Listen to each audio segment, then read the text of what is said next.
अहियापुर वैसे तो बहुत खुशहाल गांव है, पर जैसे जैसे होली का त्योहार नजदीक आता है, इस गांव में दहशत फैलने लगती है। दहशत भोली वाली भूतनी की। जब सब लोग त्योहार मना रहे होते हैं, तब इस गांव में होली वाली भूतनी अपना शिकार करती है।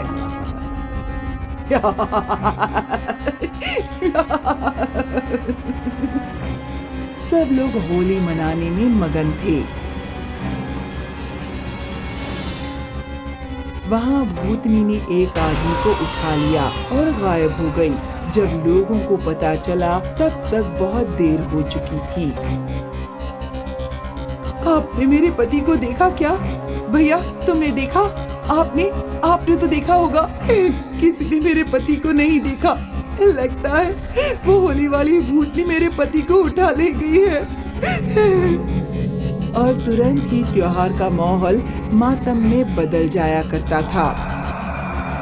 ये सिलसिला कई सालों से चल रहा है। अब गांव के लोग होली मनाना ही भूल गए हैं। बरखा काकी, होली आने वाली है। हाय दैया, फिर से उस भूतनी का कहर गांव वालों पे बरसेगा। मैंने तो अपने पति को बोल दिया है कि हम होली मेरे मायके में मनाएंगे। ये सही है, कम से कम जान तो बची रहेगी। लेकिन इस तरह सारे लोग गांव छोड़कर चले गए तो कैसे चलेगा? वो हमें नहीं पता काकी। हम तो इतना जानते हैं कि जान बचे तो लाख हो पाए। और वहाँ गांव के नुक्कड़ पर गांव के बूढ़े बुजुर्गों की भी बैठक लगी थी। क्या इस साल भी होली में मातम मनेगा? पता नहीं। इस साल अगर वो भूतनी वापस आई तो फिर गांव में मातम ही होगा। आखिर कब तक ये सब चलता रहेगा? हमें कुछ ना कुछ तो करना ही पड़ेगा ना। पर क्या? मैंने अपने दादा से सुना था कि यहां से 40 मील दूर एक कबीला है। ये कबीला कोई आम कबीला नहीं है, बल्कि तांत्रिकों का कबीला है। इन लोगों की शक्तियां असीम हैं। भूत पिशाच इनके लिए कुछ नहीं है। हमें इस कबीले वालों की मदद लेनी चाहिए। अगर ऐसा है तो मैं आज ही इस कबीले की खोज में भेज देता हूँ। सरपंच ने एक गांव वाले को कबीले की खोज में भेज दिया और लगभग 40 मील दूर उसे वो कबीला दिख गया। गांव वाले ने कबीले के मुखिया को अपनी समस्या बता दी और वो उस गांव वाले के साथ गांव आने के लिए तैयार हो गया। सरपंच जी, ये तांत्रिक जी हैं, कबीले के तांत्रिक। ये हमारी मदद करने आए हैं। तांत्रिक जी, अब आप ही हमारी मदद कर सकते हैं। क्या आप बता सकते हैं कि ये सिलसिला कितने सालों से चल रहा है? अब लगभग 5 सालों से। 5 साल पहले हम सब गांव वाले यही नुक्कड़ पे होली मना रहे थे और तभी पता नहीं कहां से वो भूतनी आ गई।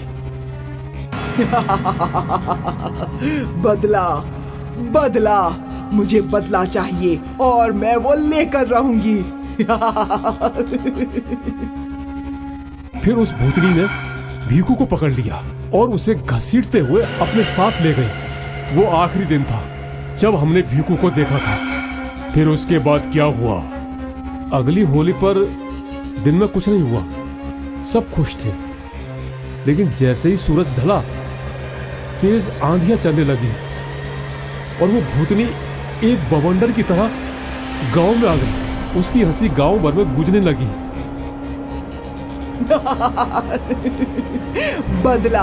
मुझे बदला चाहिए। और फिर भूतनी ने भांग के नशे में धुत पवन को उठा लिया और अपने साथ उस बवंडर में ले गई। पवन की भी लाश नहीं मिली। क्या इसके बाद भी हर होली पे वो भूतनी आई थी? हाँ, अब तक 5 लोग गायब हैं। पता नहीं उनके साथ वो भूतनी क्या करती है। आपकी बातों से तो लग रहा है कि वो बदला ले रही है, पर गांव वालों से क्यों? ये उस भूतनी को यहां बुलाकर पूछना पड़ेगा। आप कुछ भी कीजिए, पर हमें उस भूतनी से मुक्ति दिलवाइए। मुझे उन 5 लोग जो गुमशुदा हैं, उनके कपड़े या इस्तेमाल की हुई चीजों की जरूरत पड़ेगी। मैं अभी सब इकट्ठा करवाता हूँ। और सूरज ढलने से पहले तांत्रिक ने अपनी पूजा शुरू कर दी। उसने नुक्कड़ के पेड़ के पास एक सितारा बनाया, जिसके बीच में अग्नि कुंड स्थापित कर दिया। गुमशुदा लोगों की चीजें उस घेरे के भीतर रख दी गई और फिर तांत्रिक मंत्रों का जाप करने लगा। ओम ह्रीं क्रीं रुद्र भैरवी, ओम रुद्रायणी काल भैरवी कृपाल भैरवी, ओम ह्रीं क्रीं रुद्र भैरवी, ओम रुद्रायणी काल भैरवी कृपाल भैरवी, ओम ह्रीं क्रीं। तांत्रिक के मंत्रों के साथ हवाओं ने अपना रुख बदला। वो तेज हो गई। सारे गांव वाले डरे हुए थे, लेकिन तांत्रिक ने अपना जाप जारी रखा। ओम ह्रीं क्रीं रुद्र भैरवी, ओम रुद्रायणी काल भैरवी कृपाल भैरवी, ओम ह्रीं क्रीं। और फिर एक चीख के साथ, मुझे क्यों बुलाया? मुझे क्यों बुलाया? अरे ये तांत्रिक, तेरी मौत आ गई है जो मुझसे पंगा ले रहा है। चला जा यहाँ से। मैं जाने के लिए नहीं आया हूँ, बल्कि इन भोले भाले गांव वालों को तेरे कहर से बचाने आया हूँ। भोले भाले? इनमें से कोई भी भोला भाला नहीं है। सब नीच हैं, पापी हैं। ऐसा इन गांव वालों ने क्या गुनाह कर दिया? गुनाह? पाप किया है इन लोगों ने, पाप। मेरी जिंदगी बर्बाद कर दी इन गांव वालों ने। मेरा नाम काया था। मैं बगल वाले गांव में रहती थी। मैं अपने माता पिता की लाडली थी। मुझे चोट भी लग जाए तो मेरे पापा सारा घर सिर पर उठा लेते थे। जाया, देखो गुड़िया को चोट लगी है, डॉक्टर को बुलाओ। देखो देखो कितना खून निकल रहा है। कहाँ कुछ है, छोटी सी खरोंच तो है। मैं हल्दी का लेप लगा देती हूँ, अभी ठीक हो जाएगी। छोटी सी खरोंच पर भी मेरे पापा परेशान हो जाते थे। मेरी एक सहेली इस गांव की थी, इसलिए मैं इस गांव में अक्सर उससे मिलने आती थी। काया, इस बार होली में घर जरूर आना। नहीं रे, होली तो मैं माँ पापा के साथ ही मनाऊंगी। उनके साथ मना लेना, फिर आना। वैसे भी तू तो जानती है कि कुछ महीनों में मेरी शादी हो जाएगी। ये होली मैं तेरे साथ मनाना चाहती हूँ। पता नहीं फिर कब मौका मिले। ठीक है, मैं आ जाऊंगी, पर दोपहर को आऊंगी। तेरी मर्जी, जब मन करे तब चली आना। और अपनी सहेली की खुशी के लिए होली के दिन मैं अपने गांव से इस गांव की तरफ चलने लगी। गांव की सीमा पर ही 4 आदमी खड़े थे। उन सभी के चेहरे रंग से रंगे हुए थे। मैंने उन सबको देखा, पर फिर मैं आगे चल पड़ी। लेकिन वो चारों आदमी मेरा पीछा करने लगे। मैं डर गई और तेज चलने लगी। पर फिर उन आदमियों ने मुझे घेर लिया। वो जोर जोर से हंस रहे थे। कहाँ जा रही हो जाने मन? इतनी भी जल्दी क्या है? थोड़ी हमारे साथ भी होली खेल लो। मुझे जाने दो, मुझे मेरे घर जाना है। मेरे पापा मेरा इंतजार कर रहे होंगे।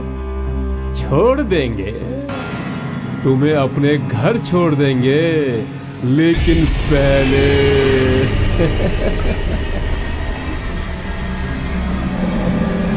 उन दरिंदों ने मेरी एक ना सुनी और एक एक करके उन लोगों ने मेरी इज्जत लूट ली।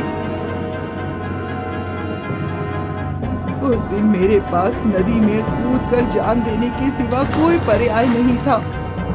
उन दरिंदों ने मेरी हंसती खेलती जिंदगी उजाड़ दी। मेरे पापा को जब मेरी लाश मिली तो उन्होंने वही प्राण त्याग दिए। अब सिर्फ मेरी माँ जिंदा है, लेकिन वो भी पागलों की तरह गली गली भटकती रहती हैं। अब तुम ही बताओ तांत्रिक, क्या मेरा बदला लेना गलत है? तुम्हारा बदला लेना गलत नहीं है, पर तुम मासूम गांव वालों से बदला क्यों ले रही हो? क्योंकि वो लोग इसी गांव के थे। तुम्हें कैसे पता कि वो लोग इस गांव के थे? मैंने उन आदमियों से एक के पास बुलेट गाड़ी देखी थी, जो मैंने पहले इसी गांव में देखी थी। इस गांव में तो किसी के पास बुलेट गाड़ी नहीं है। तुम झूठ बोल रहे हो। 6 साल पहले यहाँ नुक्कड़ पर एक बुलेट गाड़ी खड़ी रहती थी। 6 साल पहले? हाँ, याद आया। वो तो किशोर की थी। किशोर 2 गांव छोड़कर रहता है। उस समय उसने गांव में नया व्यापार डाला था, तो वो अक्सर अपनी बुलेट पर यहाँ आता था।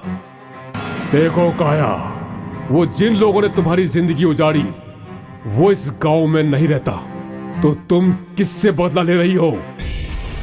मैं तुम्हारी मदद कर सकता हूं उन चारों तक पहुंचने के लिए, लेकिन बदले में तुम्हें वादा करना होगा कि तुम किसी भी निर्दोष को नहीं मारोगी। मुझे मंजूर है। तो चलो। तांत्रिक, सरपंच और भूतनी दूसरे गांव के रास्ते निकल पड़े। काफी अंधेरा था, लेकिन सरपंच को वो बुलेट गाड़ी दिख गई।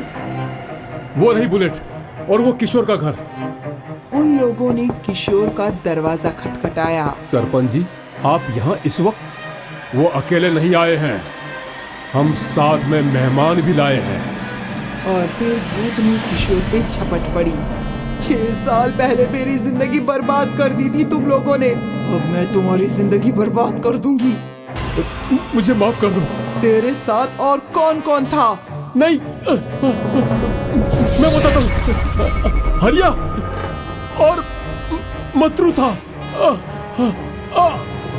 इतना सुनते ही भूतनी ने किशोर की गर्दन मरोड़ दी। फिर उन लोगों ने हरिया के घर का दरवाजा खटखटाया, और जैसे ही हरिया बाहर आया, भूतनी ने उसकी भी गर्दन तोड़ दी। इसके बाद कल्लू की बारी थी। भूतनी ने कल्लू को घसीटते हुए उल्टा लटकाया और उसे पटक पटक कर उसकी जान ले ली। और आखिरी बारी थी मंत्रू की। मंत्रू के चेहरे को तो उसने नोच ही लिया। मंत्रू को सबसे दर्दनाक मौत मिली।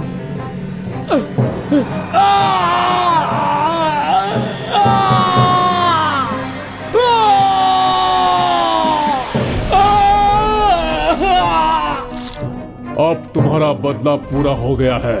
हाँ, और अब मैं मुक्ति पाना चाहती हूँ।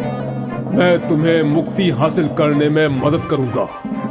तांत्रिक ने काया की मुक्ति की पूजा की, और काया इस दुनिया को छोड़कर हमेशा के लिए चली गई। और फिर कभी इस गांव में होली वाली भूतनी का जिक्र नहीं हुआ।